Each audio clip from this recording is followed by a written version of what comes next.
by anyone. No, no, no, no, no, no. It's not unusual to have fun with anyone. Ladies and gentlemen, Mr. Tom Jones. Greetings from the Pacific Northwest. Bo here. Happy Easter to those celebrating Easter, and to those who are not, happy Nor'easter. Enjoy your snow. Springtime out here. It was a beautiful day. Nephew had a ball game at Cheney Stadium in Tacoma, which is the home of the AAA Tacoma Rainiers of the Seattle Mariners. They played Yelm in a league game. It was pretty cool. Let's turn Tom down. Hold on.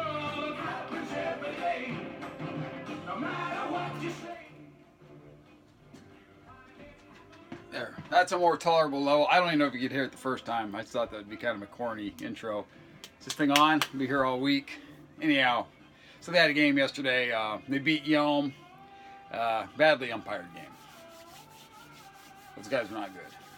It's a shame that they took money for that because they were not good at it. But anyhow, didn't matter. Shelton wins. One for the good guys. Yay, they're in first place in their league. I know, you don't care. You came here to see records. You don't want to hear about high school baseball. So let's get started, shall we? Let's start with this. Rainy Day's been raking in some records lately. This is Caravan. This is In the Land of Pink and Gray. It's on London. The gatefold.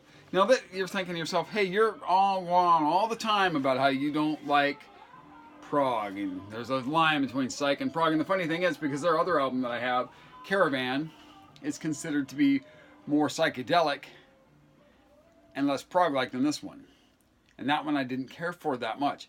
This one is really good. It's kind of got some folk leanings, and it's got some kind of minstrel kind of leanings, which you wouldn't think I would like at all, but kind of spoke to me.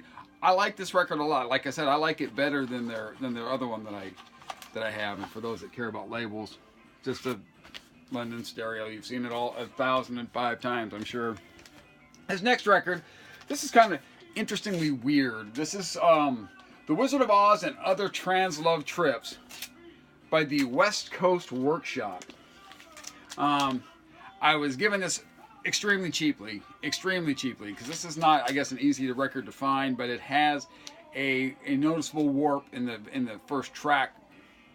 But it's not, if the needle plays through it, although I was advised to take, if you've got a brush for cleaning your needle, just lay that on your tone arm, and so it'll just play right through there. They have a warp repairing machine at the record store, but this is such a rare record, they didn't want to take a chance on putting it through there and destroying it. This isn't like the rarest record or the coolest record, but for what it is, this is not bad. This has got elements of jazz and folk and psych, and they basically do the songs to The Wizard of Oz. It's trip, man. This is pretty cool. If you find this and you like psychedelic music, I recommend this sucker. Pick that up. The next one is kind of a garage classic. This is another one that I was given dirt cheap. See it? There you go. I was given this one really cheaply too, because when you play it, this honestly, it sounds like you're camping and you're roasting some marshmallows. It's got more than your snap, crackle, and pop. This thing sounds like a full-on raging fire at times. But two reasons I got this. A, it was three reasons. A, it's cheap. B, this is rare. You never see this Wailers record ever. I mean, and I actually have a playing copy. It's not a. There's a. See if I can find it. A collection I have of. Yeah, here it is. Sometimes I used to have this up so you could see it there in the background. I don't know if anybody ever noticed it, but it's. I did not get this yesterday. This is on Etiquette Records. This is the Northwest collection. I showed this in a video a long time ago, and it's got some of the rarer and harder to find stuff. So, like my Sonics originals, I don't play them if I want to listen to the Sonics. I grab them out of this box set and I play that. Same with this. Out of Our Trees in there, and I definitely have played it many, many times. So this, I paid basically for the cover for this, and I got a really good deal on it. Like I said, I tried to play it one time just to listen to it, and it does. As it was described, it sounds like a forest fire. So, forest fire, more than camping, it sounds more like a forest fire. Like I said, Happy Easter, although this is the other holiday in March, whatever it's called. When everybody gets drunk, drinks too much, whatever that is, the Irish thing, the St. Patrick's Day. St. Patrick's Day t-shirt on Easter. Nick Drake. This is freaking fantastic folk record. It's a comp, I do believe. If I'm wrong, somebody will correct me. People correct me all the time because I'm quite often, I don't research any of this stuff, folks. I just try to base it on what I know or what I think I know. And this is on Island.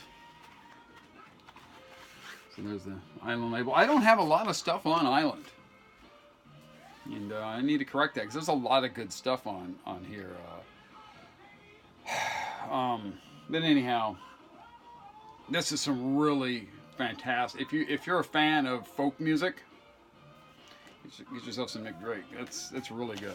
I'm glad that I picked that up.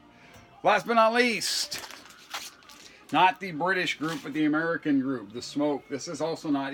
It's not as nearly as valuable as that as the Smoke Time. You know, with whatever the one that's on the British version of Nuggets and not the Fire Brigade, whatever.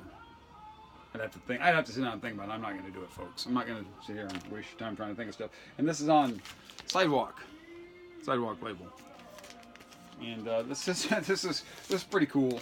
You know, and it's on the shrink wrap. It's in pretty solid shape. It's psychedelic. It's bordering on the cash in. I want to see if there's Michael Lloyd arranged it. So you know, if you guys are familiar with the West Coast Pop Art Experimental Band, you know who Michael Lloyd is. So if he's involved, you know it's going to be good. Anyhow, so that's it. Those are my vinyl finds for today, April Fool's Day. I'm the biggest April Fool of them all. I hate April Fool's jokes because people always think, you know, since when is lying so much fun? I saw a post earlier today from somebody who had said, you know, oh, I'm getting rid of all my records. And the very first person, this was a post on Facebook, so the very first person was like, yeah, April Fool's Day. And he's like, no, it's for real, it's for real. You know, he gets called out many times on it, and then at the end, he's like, oh, April Fool's. Dude, it's not. First of all, they called you out on it. So, and like I said, I hate April Fool's. It's not even a holiday. It's ridiculous. It's a ridiculous pastime. Records.